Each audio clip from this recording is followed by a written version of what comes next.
আসসালামু আলাইকুম এভরিওয়ান। আমি স্বর্ণা, ফ্লোরিডা থেকে। আশা করছি সবাই ভালো আছেন। সবার ভালো থাকার শুভকামনা নিয়েই শুরু করছি আমার আজকের ব্লগটি। তা আমি জানি আজকাল আর নিয়মিত ব্লগ করা হয় না, আসলে কিছু কাজের চাপ সব কিছু মিলিয়ে সময় করে উঠতে পারি না। তো আজকেও অনেক দিনের ব্লগ নিয়ে অনেক দিনের ছোট ছোট কিছু ক্লিপস নিয়ে ভাবলাম একটা ব্লগ বানাই।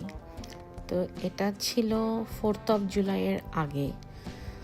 বাসায় কিছু কাজ করেছি নতুন, বাগানে কিছু এরকম ছোট ছোট, এগুলো কি বলবো আমি জানি না ঠিক, ছোট ছোট টাইলের মতো, বা টাইল না, পাথর বলা যায়। তো সেগুলো বসিয়েছি যাতে করে টবগুলো রাখতে সুবিধা হয়, কারণ যখন ঘাস কাটার লোক আসে তখন দেখা যায় ওরা এত র্যান্ডমলি কেটে কুটে যায়, আমাদের টবগুলো নষ্ট হয়ে যায়, টবগুলো ভেঙে ফেলেছে, কিছু কেটে ফেলেছে।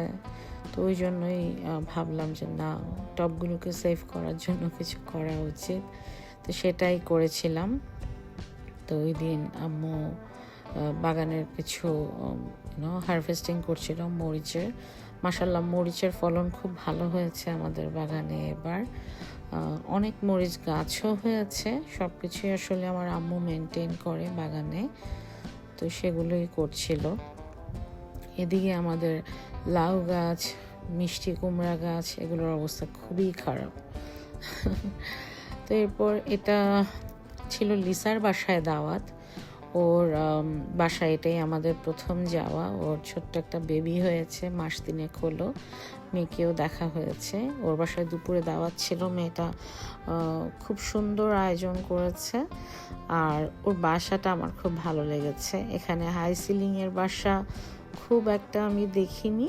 হাই সিলিংয়ের বাসা খুব ভালো লাগে। অল্প কিছু মানুষ নিয়ে দুপুরের আয়োজন ছিল, সবাই মিলে বেশ ভালো লেগেছে, এনজয় করেছি সেদিন।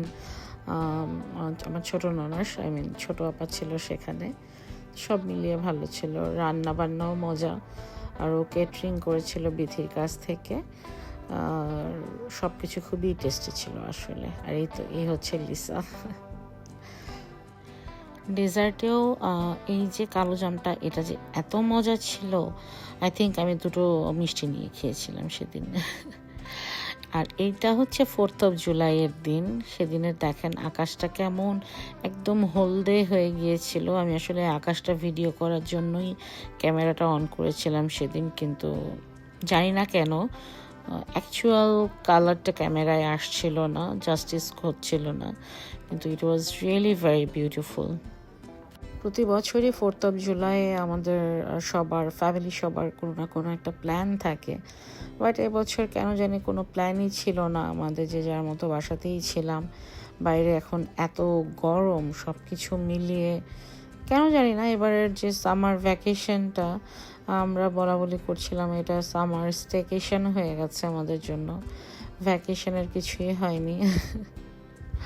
আমার মা অ্যাজ ইউজুয়াল সন্ধ্যা হলেই তার বাগানে কাজ করা এগুলো করে, এতে সে একটা মেন্টাল পিস পায়।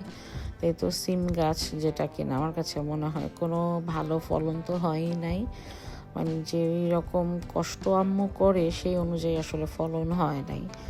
এটা গাছটা কেটে ফেলা হয়েছে আজকে, সব কিছুই এগুলো কেটে ফেলা হয়েছে, বিকজ গাছগুলো কেমন মরে মরে যাচ্ছিল, অতিরিক্ত রোদের কারণেই কিনা জানি না। তো যাই হোক, আজকে 4th of জুলাইয়ের দিন শাওন কাজে ছিল। ও হঠাৎ করেই ফোন করে বলল যে ওর একটা ফ্রেন্ড আমাদের বাসায় আসবে, রনি ভাই। তো রনি ভাই আর শাওন একই সাথে নটরডেম কলেজে পড়াশোনা করেছে। ভাই এখন ইউএসএতে এসেছে। তো এই তো রনি ভাইয়ের ওয়াইফ, তো ওনার ওয়াইফ, বাচ্চা, আর ওনারা হুট করে প্ল্যান করে এসেছে। তো আসলে হুটহাট প্ল্যানগুলি ভালো লাগে। ওরা 2 বন্ধু এখানে বসে গল্প করছিল, ভাবির সাথেও সেদিন চিটচ্যাট করে ভালো লেগেছে খুব, আসলে খুব জলি মাইন্ডের মানুষ। আর যেহেতু একদম হুটহাট করে আসা, ওরকম কোনো আয়োজন তো করতে পারিনি, বাট সব মিলিয়ে আড্ডাটা খুব ভালো ছিল আমাদের, ভালো লেগেছে। আর এই যে 4th of July ফায়ারওয়ার্কস।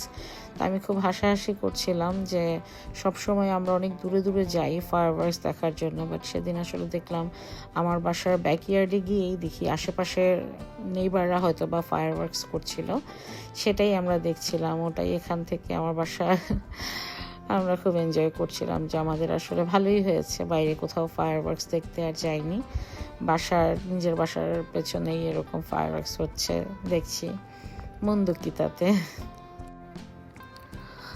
আর এটা আবার ঠিক 2-3 দিন পরের ভিডিও। আমি আগে এক সময় বাসায় খুব হোমমেড পিৎজা করতাম, শাওন খুব পছন্দ করে আমার বানানো পিৎজা। তো সেদিন ও বলছিল যে স্বর্ণা আবার একটু পিৎজা বানাও আগের মতো করে, বাংলাদেশের দেশি স্টাইলের পিৎজা, যেমনটা আমরা স্টার কাবাব, স্টার বেকারিতে যে ধরনের পিৎজাগুলো পাওয়া যায় সেই ধরনের পিৎজা আমার হাজব্যান্ড খুব পছন্দ করে, আমার বাবা মাও। ওরা সবসময় বলে বাইরে থেকে কি পিৎজা কিনে আনো, এর তুমি ভালো পিৎজা বানাও। জানি না, ওরা আমার নিজের মানুষ বলেই কিনা, বাট আমার নিজেরও ভালো লাগে আসলে। হোমমেড জিনিসের টেস্টই অন্যরকম, বাট সবসময় হয় না যে খেতে ইচ্ছা করলে আবার নিজে থেকে বানাও ফ্রম দ্য স্ক্র্যাচ এভরিথিং, তখন অনেক সময় খেতে ইচ্ছা করে না, মনে হয় না এর চেয়ে বাইরে থেকে কিনে নিয়ে আসি, চটপট খেয়ে ফেলতে পারবো। তো সেদিন এরকম পিৎজা করেছিলাম অনেক দিন পর, তো সবাই খেয়ে ভালোই বলেছে, আমারও নিজেরও ভালোই লেগেছে, সেটারই একটা ক্লিপস রেখেছিলাম যে মনে হলো যে না ওকে ফাইন, একটু এতদিন পর পিৎজা বানিয়েছি, একটু ক্লিপস রাখতেই পারি।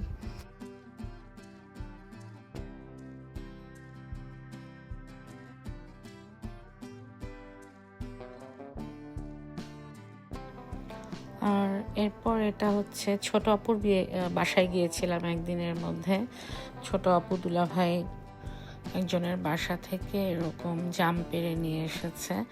আপু দুলাভাই কখনোই কোনো কিছু আমাদেরকে রেখে আসলে খায় না, সেটা যে কোনো ছোট থেকে ছোট জিনিসই হোক না কেন, ওরা সব সময় আমাদেরকে দিয়ে একসাথে শেয়ার করেই খায়। So sweet of them.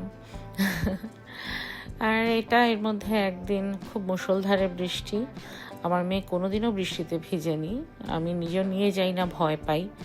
তো সেদিন ওর জন্য রেইনকোট কিনে নিয়ে এসেছিলাম দেখার জন্য কীভাবে এনজয় করে কিনা। তো সে এনজয়েড অ্যাকচুয়ালি। তো যাই হোক, এই ছিল আমার আজকের মতো ছোট্ট একটা ব্লগ। আশা করছি ভালো লেগেছে। দেখা হবে নেক্সট কোনো ব্লগে। Till then, by.